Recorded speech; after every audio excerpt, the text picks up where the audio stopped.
दुसरी गोष्ट आहे की या ब्रह्मांडामध्ये सगळ्यात ज्या काही गोष्टी आहेत त्या कशा धर्तीवर चालतात, तर लेन देन,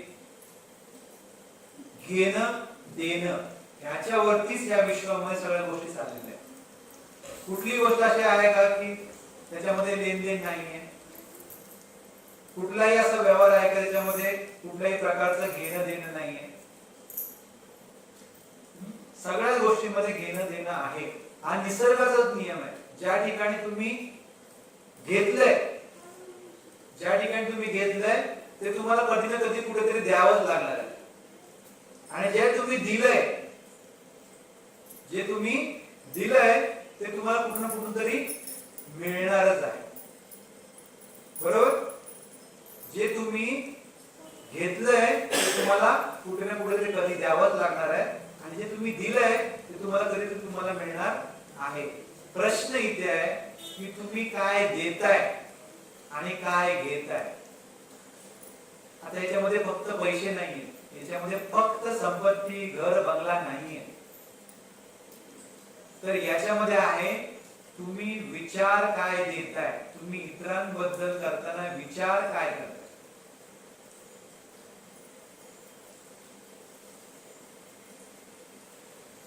खास करून ज्या व्यक्तीसोबत तुमचं पटत नाही, जरूर नाही की मोठं भांडण झालं पाहिजे, पण ज्या व्यक्तीबद्दल तुमचं पटत नाहीये तर त्या व्यक्तीबद्दलचे तुमचे विचार काय? तुम्ही ते चांगले विचार देताय की वाईट विचार देताय? तुम्ही तिला शिव्या देताय की तुम्ही त्याला शाप देताय? काय करताय? सहसा काय करतो आपण?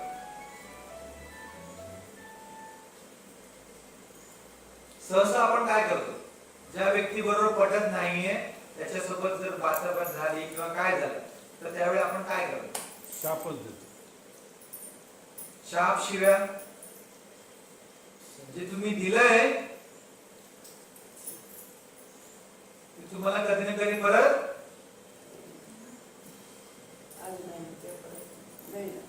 मिळणारच आहे. जसं देणार तसं घेणार.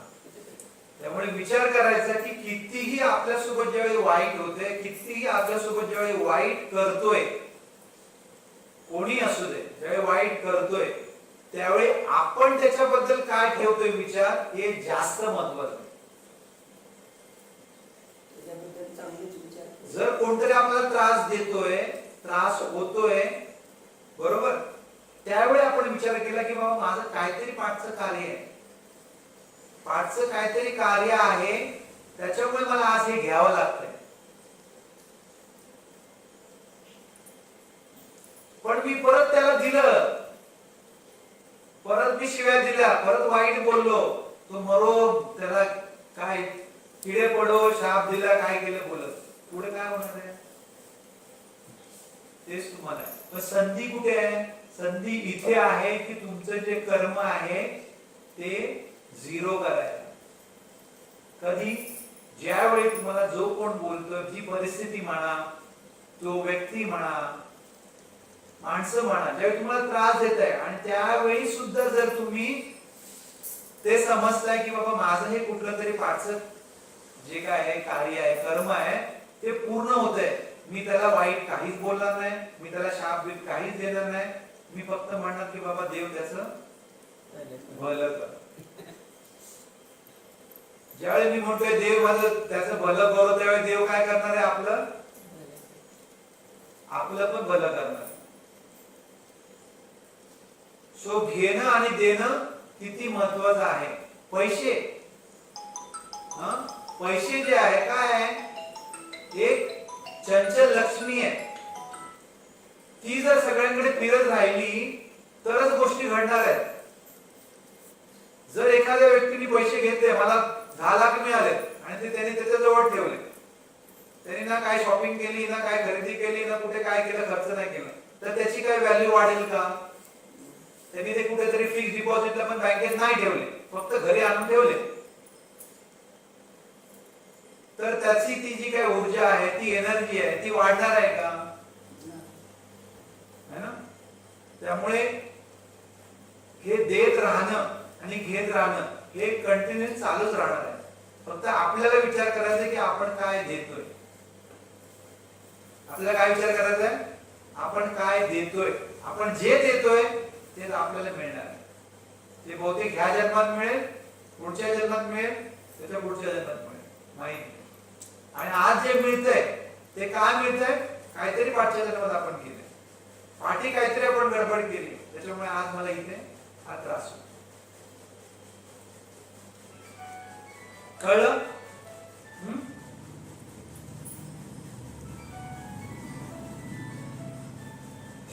त्याच्यासाठी काय करायचं मग?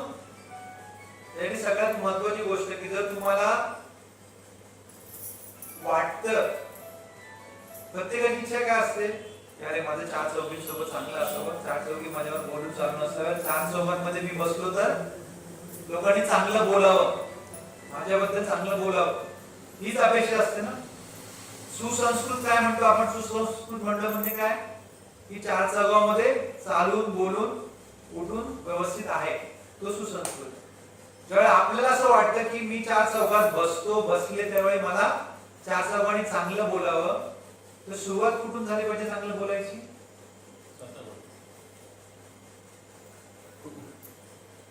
सुरुवात कुठून झाली पाहिजे चांगलं बोलायची? आपल्यापासून. आपण सुरुवात केली पाहिजे. तो समोरचा बोलो ना बोलो, पण जर समोरच्याच एखादं काम चांगलं वाटलं तर आपण चांगलं बोला. अरे वा, छान, किती छान.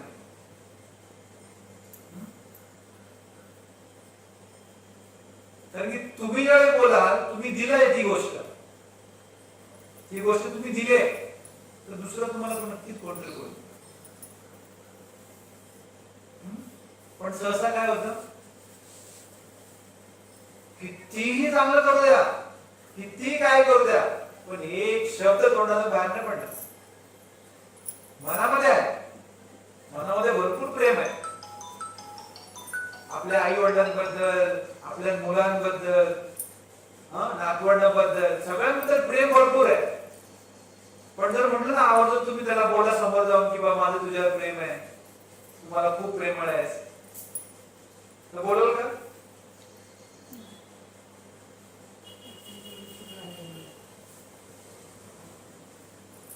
जर तुम्ही नाही बोलत तर दुसरं येऊन तुम्हाला का बोलेल?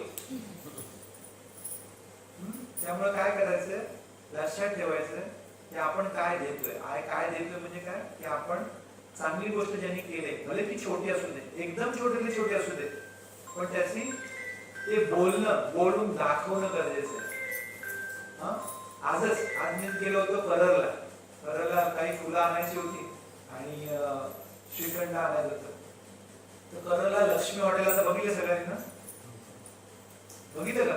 नवीन झालं आता ते किती छान झालंय ना. कधी जाऊन बोलला का त्याला?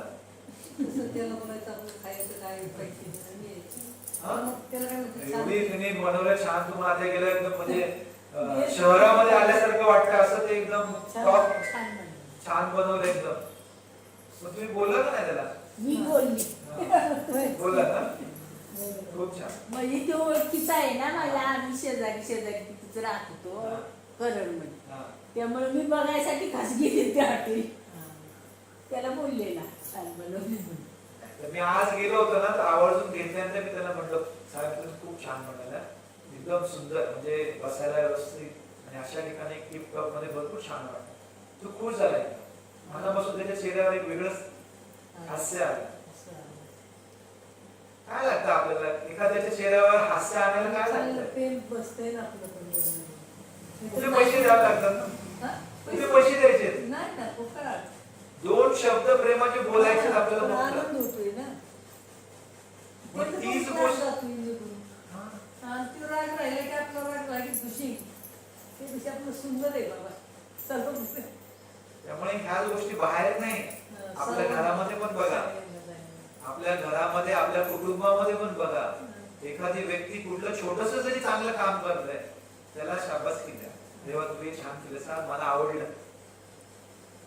ती व्यक्ती परत तसं चांगलं अजून चांगलं काम करेल की काम करायला सोडून देईल? त्याला आनंद येतोय ना. जर तुम्हाला शाबासकी एखाद्या कामाची मिळाली तर ते तुम्ही काम अजून चांगल्या प्रकारे कराल की काम सोडून द्याल? चांगल्या प्रकारे. काय आहे? दोन प्रेमळ शब्दांची